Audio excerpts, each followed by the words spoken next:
Hello all, welcome back to Editorial Analysis and Answer Rating Practice at 9 p.m. Friends, if you are watching this video series for the first time, then please watch my intro video given in the playlist to know how to participate in this program. It is open to all. In the recent budget, government estimated a borrowing of close to 16 lakh crores to meet out the deficits. See, during the COVID year 2020-2021, our borrowing was very high to meet that unexpected expenditure, which was close to 18 lakh crores of borrowing we did.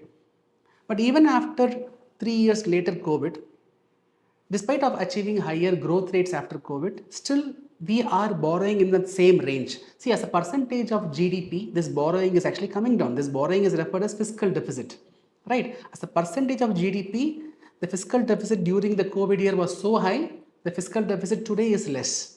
But when you compare the numbers, it is in the similar range. So it is high time that we are taking efforts to consolidate the deficit. So in this backdrop, Hindu and other newspapers were carrying articles which was analyzing the importance of fiscal consolidation. So we will also discuss this topic from our UPSC exam point of view. So what is fiscal consolidation? That refers to policies, measures taken by the government to control the fiscal deficit. So if fiscal deficit is nothing but the shortage, that is the fiscal deficit refers to the amount which the government is borrowing to meet that deficits. So if you want to reduce the deficit, fiscal consolidation means efforts taken to reduce the fiscal deficit. To reduce the fiscal deficit, either you have to reduce the expenditure or you have to increase the revenue. Right, so both we have to do. If you want to reduce our borrowing, then we have to reduce our expenditure. At the same time, we have to improve our income source as well. So before discussing further, let us try to understand what will be the negative impact if we are going to borrow more, because you might get a question, right? So India is a very big country, fastest growing economy. So what is wrong in borrowing? You might have that question. First, we will try to understand the negative implication of higher borrowings. See, the total outstanding debt of India, all central government, state government put together, I am saying the total outstanding debt. This year, central government is planning to borrow 16 lakh crores. The previous year, previous to previous. Similarly, the state government is borrowing, all put together. Today, it is coming around 81% of our GDP. That is roughly, we can say, 250 plus lakh crores. That much amount of debt is what is outstanding for India. Now, what is the problem with that much bigger size debt? So when we have that much debt, then our debt servicing cost will become higher. Here, debt servicing cost refers to the interest payments. Today, the interest payments, that is around 11 lakh crores. Right, the current budget is estimating that for this year, we will be, that means for 24-25 year, the interest payment will be around 11 lakh crores. Right, so we are borrowing 16 lakh crores, and remember, for all the previous borrowing, the interest amount to be paid will be almost 11 lakh crores, which is almost 20% of the total expenditure of the government. All the expenditure government plans, 20%, almost 11 lakh crores will be going for interest payments only. It is not going for building infrastructure or assets. It is going just for interest payments. That is the huge impact of more outstanding debt. So now if we are going to, already we have 250 plus lakh crores of outstanding debt. Now we are going to add another 16 lakh crores. Next year if we are going to add another similar amount, then the debt will also keep increasing. Now what is the other consequence? So when government is going to borrow more from the RBI or the banks, ultimately, see, when government asks RBI or banks, they will be lending to government. So when government borrows more, the money left for the private players to borrow from the banks will come down. When the money with the bank, let's say our bank has 100 rupees. Okay, usually 50 rupees will go to central government, government borrowing, 50 rupees will go for private borrowing, assume. If central government is going to, or the government is going to borrow 70-80 rupees from the bank, then the private will be left with only 20 rupees. So private will be left with limited amount of money. So private cannot borrow more. So when private cannot borrow, private cannot invest more. When private is not investing more, then private will not produce more. When private is not producing more, then new job opportunities will not be created. When new jobs are not created, then the income base will not be increased. When the income is not increased, then the poverty will not be addressed, inequality will continue. So there are a lot of consequences. So when government borrows more and when private has less amount to borrow from the banks, the situation is called as crowding out effect. Right? So this is going to affect the private investments, and not just that. If government is going to borrow more, and what government is going to do?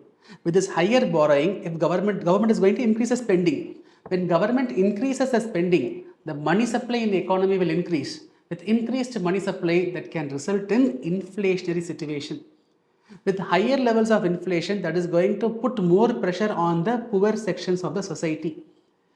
Right, because of if the inflation is not properly managed, then situation will become worse like Zimbabwe and Venezuela. For example, just for curiosity, in Venezuela, because of inflation, one assume that a 10 rupees coffee, because of inflation in the last few years, it became 25,000 rupees.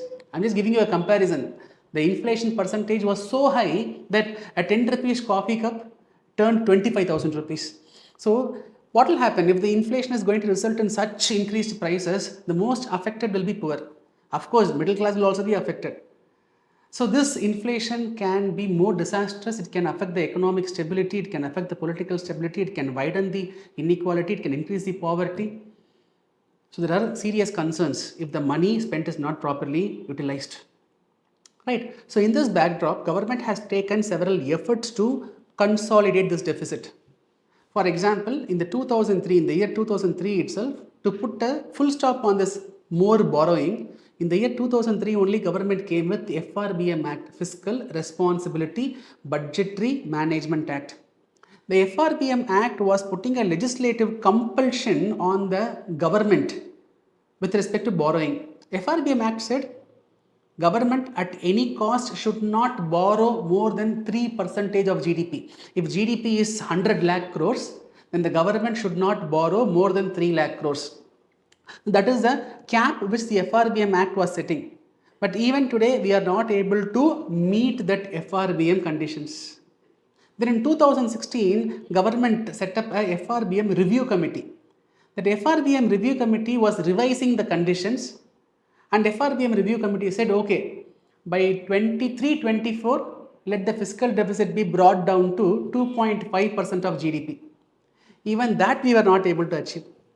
Then 15th Finance Commission was giving some recommendation. They said, okay, by 25-26, bring down the fiscal deficit to 4% of GDP. But as per the recent budget estimate, it says that by 25-26, the fiscal deficit can be brought down to 4.5.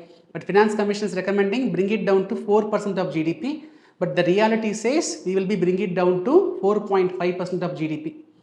So some legislative efforts, Finance Commission recommendations are there. Apart from that, to cut down the expenditure, if you want to reduce the fiscal deficit, you have to cut down the expenditure. To cut down the expenditure, government went for rationalizing subsidies. Government went for direct benefit transfers. Right? So through direct benefit transfers, government can directly send money to the beneficiary's account so that government can save time, energy, labor force. So the spending can be reduced because of this direct benefit transfer. So like how government is taking efforts to reduce the expenditure, another side government also took efforts to improve the revenue source. For example, tax reforms proposed in the indirect taxes. So GST was a tax reform. The GST reform has significantly increased the tax revenues for the government. Today, in a month only, through GST, government is able to get close to 2 lakh crores of money. Like this, we should also bring reforms in the direct taxes to improve the revenue sources. Apart from that, government also took a decision with respect to privatization of many public sectors. So government came with a new public sector policy. Accordingly, government has divided the economic sectors into strategic sectors and non-strategic sectors. In the non-strategic sectors, government will not be present. If whatever PSUs which are present in the non-strategic sectors, that will be privatized. In the strategic sectors, government decided that their role will be limited. So point is very simple. There are many sick public sectors. So government has decided to privatize it so that it is already sick. When it goes to the hands of private, government will be relieved of maintaining those PSUs. So government can save some money. So one side, we have to reduce the expenditure. Another side, we have to increase the revenue. Another side, we have to do some savings. So for which Government has taken some measures, but however, these measures are not adequate. We have to do more. So what all we can do? So government should focus on improving the tax base. For instance, in India, only 1.5% of total population is actually paying income tax. Right? If you look at our tax to GDP ratio, it is roughly 11%. But if you compare that with the developed countries, it will be around 30%. So we have huge space to widen our tax base, bring more people under the taxation net. So government should do this. And I as already mentioned, tax reforms in the indirect taxes regime government introduced through GST. Now, in direct taxes also, government should come up with some reforms to improve the tax revenue. Similarly, we have to rationalize the subsidies further. For example, you take the National Food Security Act, which was introduced in the year 2013.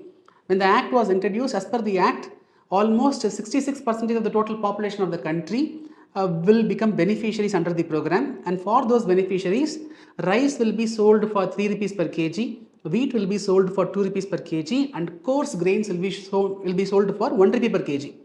Now, these prices were set in 2013. Even after 10 years, this is the price which is being maintained. The prices can be revised. And also, as per the NFSA Act, almost 80 plus crore people are beneficiaries. Why for 80 plus crore people we have to give such subsidized food grains? So we can reduce the beneficiaries and we can expand the scope of items given under this NFSA Act. And also, as per the recent Garib Kalyan Anna Yojana, government for next 5 years, they have made this food grains at free of cost. So all these 80 plus crore people, they can buy not for 3 rupees per kg. For free of cost, they can buy from the ration shops. So government has to rationalize subsidies. We should not do away with subsidies. So for actual poor needy people, we have to increase the subsidies. We have to widen the range of items given in the ration shop. But why we have to give this for 80 crore people? So we need to rationalize the subsidies. Right? Expenditure, you bring it down. Tax reforms, you bring it. Increase the tax base. Also, not just central government, state government should take equal responsibility in improving their revenue source and also decreasing their expenditures. So both central government and state government, they have to collectively take efforts for fiscal consolidation.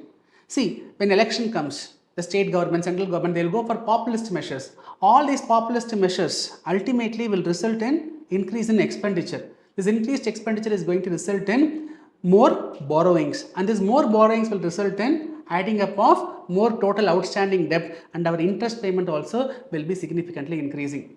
See, we can borrow, nothing wrong in that. When we are having repayment capacity, we can borrow, nothing wrong. But for what purpose we are borrowing? See, at individual level, think, I am borrowing money to buy a house. I am borrowing money to start a business. That is something which we can appreciate. I borrow to pay salary. I borrow to pay EB bill. I borrow to pay rent. That is not good. So I said almost 16 lakh crores worth of money government is borrowing, right? In the 16 lakh crores, don't think all the 16 lakh crores will be used for creating assets and infrastructure in the country. In the 16 lakh crores, almost 7-8 lakh crores will be used by the central government for meeting their revenue deficit. That means central government to give salary, to give pension, to give subsidy, for transfer payments, right, for providing grants, central government is having shortage. Right? This entire 16 lakh crores borrowed by central government is not being used for creating assets. It is not used for creating infrastructure, in which almost 7-8 lakh crores will be used by central government for paying salaries, for paying subsidies. So our financial situation is not so great. Borrowing is not wrong, but with the borrowed amount, what we are going to do? So fiscal discipline becomes very, very important. Yes, there are a lot of welfare measures. We have a lot of poor sections in the country. So we have to address their needs. So there are welfare needs. So there is more expenditure, no doubt. At the same time, if we are going to mindlessly borrow, that is going to add our overall debt, and that is going to put us in a troublesome situation in the future.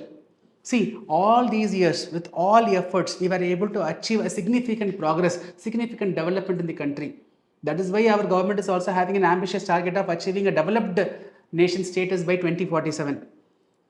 But Parallelly, if we are not taking efforts for fiscal consolidation, if we mindlessly keep borrowing, what will happen?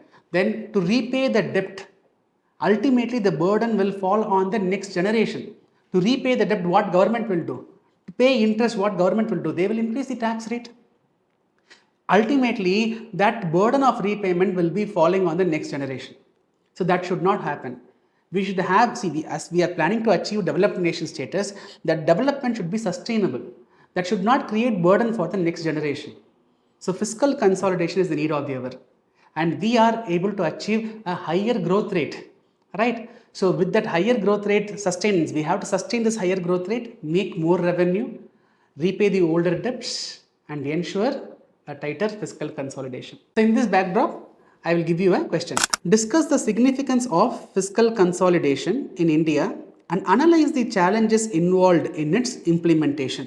It will be a 15-marker question.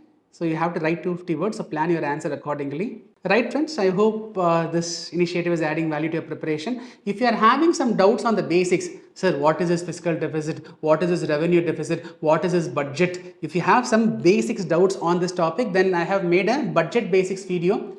So I will give the links in the description. I will also show the thumbnails in the video. So you can go through those videos to know the basics of what is this fiscal deficit, revenue deficit, etc. Right friends, so tomorrow is a Friday. It will be a break day.